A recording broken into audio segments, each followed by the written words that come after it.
जमहूरी पब्लिकेशन के ज़रिए तमाम किताब दोस्त महफिल की अगली नशिस्त 13 नवंबर बरोज़ पीर सुबह 4 बजे होने जा रही है, जिसे आप लाइव देख और सुन सकेंगे।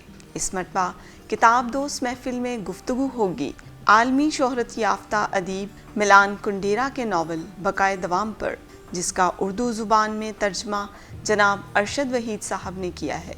इस किताब दोस्त महफिल में अरशद वहीद के नावल अदर डेज़ पर भी बात होगी, जिसे हाल ही में एकेडमी अदबियात पाकिस्तान की जानिब से पितरस बुखारी अवार्ड से नवाजा गया है। इस गुफ्तगू को आप 13 नवंबर बरोज़ पीर सुबह 4 बजे जमहूरी पब्लिकेशन के फेसबुक और यूट्यूब पर लाइव देख और सुन सकेंगे, जिसमें मारूफ अदीब और दानिश्वर जनाब अरशद वहीद साहब, मोहतरमा मदीहा अरसलान साहिबा, मजहर सलीम मजोका साहब शरीक होंगे। तो देखिए और सुनिए ये लाइव गुफ्तगू जमहूरी पब्लिकेशन के फेसबुक और यूट्यूब पर 13 नवंबर बरोज़ पीर सुबह 4 बजे।